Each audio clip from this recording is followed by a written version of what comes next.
हड़प्पा सभ्यता में दोस्तों एक स्थल बालू, जो कि हरियाणा में पाया गया है बालू, यहाँ से सर्वाधिक फसलों के साक्ष्य मिले हैं। ठीक है, जौ, गेहूँ, चावल, चना, तरबूज, खजूर, अंगूर और दोस्तों यहाँ पे लहसुन का प्राचीनतम प्रमाण भी मिला है।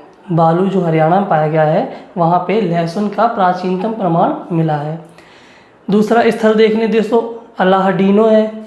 बिना रक्षा प्राचीर से घिरा हुआ ये गांव है एक, और यहाँ पे इसकी खोज WA फेयर सर्विस के द्वारा की गई है। यहाँ से टेराकोटा का जार मिला है, जिसमें कि सोने, चांदी व कांसे के आभूषण मिले हैं। टेराकोटा का जार मतलब दोस्तों टेराकोटा का डिब्बा मिला है, जिसमें सोने, चांदी व कांसे के आभूषण मिले हैं। एक बेल्ट पर 36 कार्नेलियन मनके लगे हुए मिले हैं।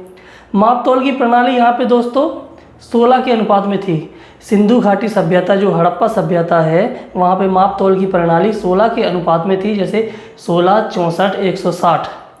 बाँट दशमलव प्रणाली पर आधारित थे, और यहाँ पे गाय, ऊँट एवं घोड़े का अंकन नहीं मिला है। मुद्राओं पर गाय, ऊँट व घोड़े का अंकन नहीं मिला है। सर्वप्रथम कपास उगाने का श्रेय सिंधु घाटी सभ्यता के लोगों को दिया जाता है। अफ़गानिस्तान में राणा गुंडई व मुंडीगाख स्थल पाए गए हैं।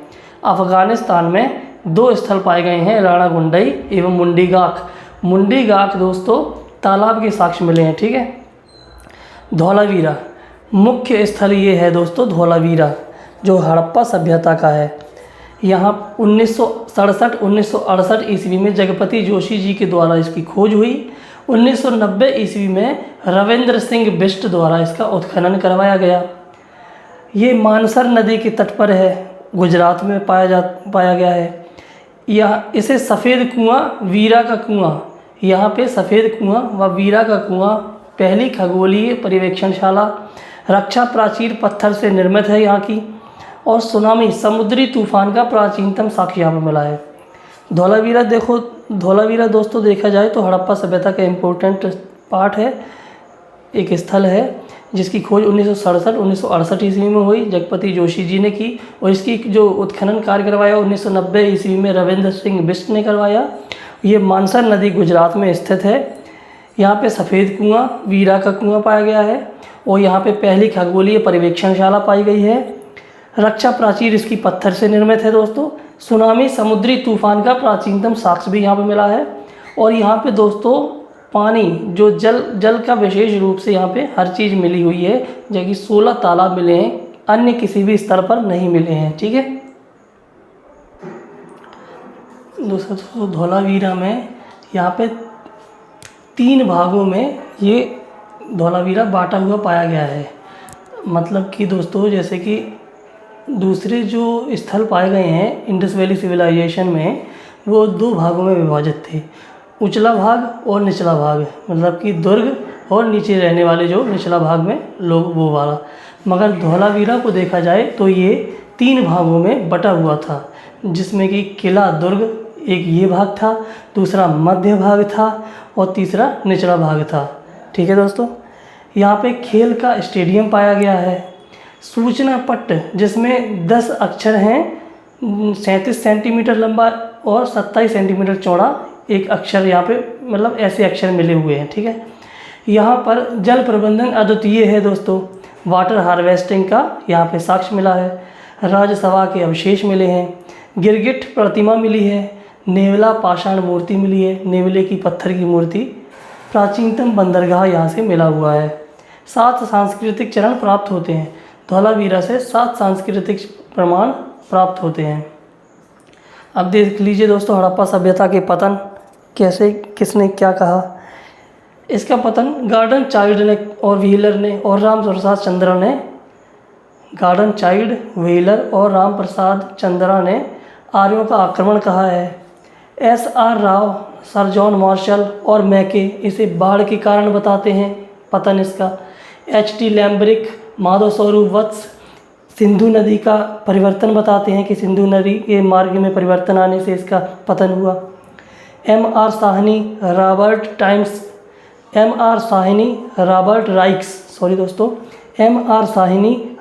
राइक्स और जॉर्ज एफ डेल्स भूतात्विक परिवर्तन बताते हैं, अर्थात भूकंप के कारण बताते हैं इसका पतन। KUR कैनेडी मलेरिया की बीमारी के कारण इसका पतन बताते हैं। और सर जॉन मार्शल अलग से अपना बताते हैं प्रशासनिक शिथिलता। फेयर सर्विस एवं रफीक मुगल और BK थापर पारिस्थितिकीय असंतुलन के कारण इसका पतन बताते हैं। Fair service, Rafiq Mughal, BK Thapar पारिस्थितिकीय असंतुलन के कारण इसका पतन बताते हैं। दोस्तों धौलावीरा की जो लेखनी है वो सबसे बड़ी है और अद्वितीय है, और इसका जल प्रबंधन भी अद्वितीय है, और ये 3 भागों में बांटा गया है। ये भी ऐसे तीनों सवाल ऐसे में आ चुके हैं कई बार क्वेश्चन में। ठीक है दोस्तों हड़प्पा सभ्यता की जो मुख्य थ्योरी थी वो हमारी ख़त्म हो चुकी है। अब मैं आपको शॉर्ट में ये बता रहा हूँ कि कौन सा स्थल कहाँ पाया गया और किसने किसकी खोज की। ठीक है दोस्तों, हड़प्पा है दोस्तों वो रावी नदी के तट पर पाया गया है, जिसकी खोज दयाराम साहनी ने की 1921 ईस्वी में, जो कि मोंटगोमरी ज़िला पाकिस्तान में पाया गया है, पंजाब प्रांत में। ठीक है, हड़प्पा रावी नदी के तट पर दयाराम साहनी के द्वारा 1921 ईस्वी में खोजा गया, मोंटगोमरी पंजाब पाकिस्तान में पाया गया। ठीक है, मोहनजोदड़ो को देख लीजिए। मोहनजोदड़ो दोस्तों सिंधु नदी के तट पर पाया गया है, जिसकी खोज राखाल दास बनर्जी ने 1922 ईस्वी में की है। ये लरकाना ज़िला में पाया गया है, सिंध प्रांत में, पाकिस्तान में। ठीक है, मोहनजोदड़ो सिंधु नदी के तट पर, राखाल दास बनर्जी 1922 ईस्वी में, लरकाना ज़िला सिंध प्रांत पाकिस्तान में पाया गया है। सुतकांगेडोर ये दाश्क नदी पर है, इसकी खोज KL स्टाइन ने की है 1927 ईस्वी में। ये बलूचिस्तान में पाया गया है। दोस्तों अभी मैंने आपको मुंडी गाक और शोटगई जो स्थान बताए थे दो, वो बलूचिस्तान नहीं अफ़गानिस्तान में पाए गए हैं, माफ़ी चाहता हूँ। ठीक है, मुंडी गाक और शोटगई वो अफ़गानिस्तान में पाए गए हैं, बलूचिस्तान में नहीं। चनहूदड़ो देख लीजिए, ये सिंधु नदी के तट पर है, इसकी खोज MC मजूमदार ने की है 1931 ईस्वी में, पाकिस्तान सिंध प्रांत में पाया गया है। रंगपुर को देख लीजिए, ये मादर और भादर नदी के तट पर है, जिसकी खोज माधव स्वरूप वत्स ने की है 1953 ईस्वी में। ये काठियावाड़ गुजरात में स्थित है। कोटदीजी देख लीजिए, ये भी सिंधु नदी के तट पर है, जिसकी खोज धुरिये ने की है, वह 1935 ईस्वी में की है। ये सिंध पाकिस्तान में पाया गया है। कोटदीजी सिंधु नदी के तट पर घुरिये ने खोज की 1935 ईस्वी में, वह सिंध व पाकिस्तान में पाया गया है, सिंध प्रांत के पाकिस्तान में पाया गया है। रोपड़ ये सतलज नदी के तट पर है, इसकी खोज यज्ञदत्त शर्मा ने की है। ये 1935 ईस्वी में यज्ञदत्त शर्मा ने खोज की है, वह पंजाब इंडिया में पाया गया है। रोपड़ पंजाब इंडिया में पाया गया है। यज्ञदत्त शर्मा ने 1935 ईस्वी में खोजा सतलज नदी के तट पर। कालीबंगा ये घग्गर नदी के तट पर है, इसकी खोज A घोष ने की है 1953 ईस्वी में। गंगानगर राजस्थान में पाया गया है। कालीबंगा घग्गर नदी के तट पर A घोष के द्वारा खोजा गया 1953 ईस्वी में, गंगानगर राजस्थान में। लोथल देख लीजिए, ये भोगवा नदी के तट पर है, SR राव के द्वारा इसकी खोज की गई 1955 ईस्वी में, काठियावाड़ गुजरात में इसकी स्थिति है। लोथल भोगवा नदी के तट पर SR राव 1955 ईस्वी में, काठियावाड़ गुजरात में खोजा गया। आलमगीरपुर देख लीजिए, ये हिंडन नदी के तट पर है, यज्ञदत्त शर्मा के द्वारा इसे खोजा गया 1958 ईस्वी में, मेरठ यूपी में। ये दोस्तों सर्वाधिक पूर्वी स्थल है आलमगीरपुर हिंडन नदी के तट पर, सर्वाधिक पूर्वी स्थल आलमगीरपुर हिंडन नदी के तट पर 1958 ईस्वी में, मेरठ उत्तर प्रदेश में। सुतकोटड़ा को देख लीजिए, ये इसकी कोई भी नदी पर नहीं है, ये जगपति जोशी के द्वारा खोजा गया 1972 ईस्वी में। सुतकोटड़ा जगपति जोशी के द्वारा 1972 ईस्वी में, कच्छ गुजरात में इसकी स्थिति है। बनावली देख लीजिए दोस्तों, ये घग्गर नदी के तट पर है, RS बिष्ट के द्वारा खोजा गया 1973 ईस्वी में, वे हिसार हरियाणा में पाया गया है। बनावली घग्गर नदी के तट पर R.S. बिष्ट के द्वारा खोजा गया 1973 ईस्वी में, हिसार हरियाणा में। धौलावीरा देख लीजिए, मानसर नदी के तट पर है, जगपति जोशी जी के द्वारा खोजा गया 1967-1968 ईस्वी में, कच्छ गुजरात में है। दोस्तों ये मैंने जो बार बार आपसे कहा है खोजा गया, इससे आप उत्खननकर्ता या फिर इसकी खुदाई या फिर इसे खोजने वाला भी कह सकते हैं, ठीक है दोस्तों।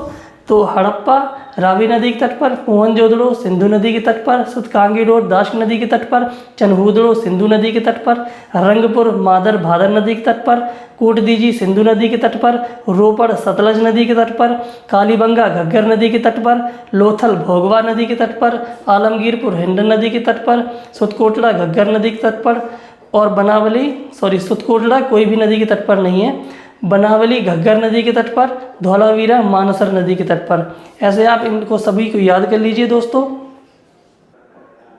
दूसरे स्थलों में देख लीजिए दोस्तों, तो राखीगढ़ी जो है वो घग्गर नदी के तट पर पाया गया है, जिसकी खोज उत्खनन रफ़ीक मुगल के द्वारा हुआ है, वो 2015 ईस्वी में हरियाणा में पाया गया है दोस्तों, ठीक है। दैमाबाद देख लीजिए, ये परवरा नदी के तट पर है, S.A. सली के द्वारा खोजा गया 1974 ईस्वी में, अहमदनगर महाराष्ट्र में पाया गया है। देसलपुर देख लीजिए, ये कोई भी नदी पर नहीं पाया गया है, P.P. पांड्या एवं M.A. धाके के द्वारा। देसलपुर P.P. पांड्या एवं M.A. धाके के द्वारा 1963-1964 ईस्वी में कच्छ गुजरात में पाया गया है। डाबरकोट देख लीजिए दोस्तों, ये शोमी घाटी में पाया गया है, अर्नेस्ट मैके 1935 ईस्वी में इनके द्वारा खोजा गया। डाबरकोट शोमी घाटी अर्नेस्ट मैके के द्वारा 1935 ईस्वी में खोजा गया, बलूचिस्तान पाकिस्तान में पाया गया है। मांडा देख लीजिए दोस्तों, ये चिनाब नदी के तट पर पाया गया है, इसकी खोज मधुबाला एवं जगपति जोशी के द्वारा 1976 ईस्वी में की गई है, ये जम्मू कश्मीर में पाया गया है। अब देख लीजिए दोस्तों कि पूर्व में क्या है, पश्चिम में क्या है, उत्तर में क्या है और दक्षिण में क्या है, मतलब कि ये इनकी दिशाओं के अनुसार देख लीजिए कि पूर्व सबसे पूर्वी स्थल कौन सा था, पश्चिमी स्थल कौन सा था, उत्तरी स्थल कौन सा था और दक्षिणी स्थल कौन सा था।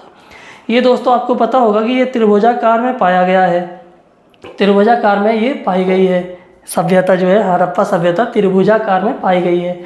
तो दोस्तों पूर्वी में देखिए तो आलमगीरपुर मेरठ उत्तर प्रदेश में पाया गया है, ये हिंडन नदी के तट पर। जो सर्वाधिक पूर्वी स्थल है वह आलमगीरपुर है, सर्वाधिक पूर्वी स्थल आलमगीरपुर है जो मेरठ उत्तर प्रदेश में पाया गया है हिंडन नदी के तट पर। और सर्वाधिक पश्चिमी स्थल देख लीजिए दोस्तों, ये सुतकांगीडोर है जो बलूचिस्तान पाकिस्तान में पाया गया है दाश्क नदी के तट पर। सर्वाधिक पश्चिमी स्थल सुतकांगीडोर बलूचिस्तान पाकिस्तान में पाया गया है दाश्क नदी के तट पर। अब उत्तर की दिशा में देख लीजिए दोस्तों, सर्वाधिक उत्तरी स्थल जो है वह मांडा है जो अखनूर जिला जम्मू कश्मीर में पाया गया है चिनाब नदी के तट पर। उत्तरी स्थल मांडा है जो अखनूर जिला जम्मू कश्मीर चिनाब नदी के तट पर पाया गया है। सर्वाधिक दक्षिणी स्थल देख लीजिए दोस्तों, तो ये दैमाबाद है।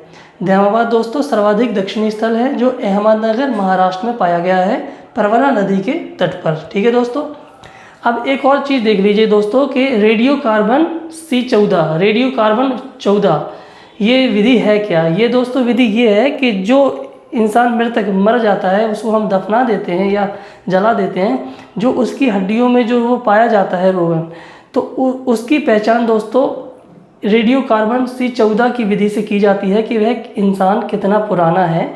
इसकी खोज दोस्तों रेडियो कार्बन C14 की खोज विलार्ड फ्रैंक लीबी के द्वारा 1949 ईस्वी में की गई थी।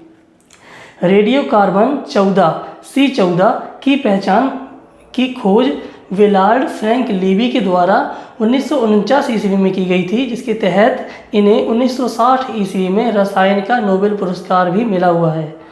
रेडियो कार्बन C14 की खोज विलार्ड फ्रैंक लीबी के द्वारा 1949 ईस्वी में की गई थी। दोस्तों आज हमारा ये हड़प्पा सभ्यता का जो था पार्ट ये पूरा निबट चुका है। अब इसके बाद हम लोग वैदिक कालीन सभ्यता को पढ़ेंगे। ठीक है दोस्तों।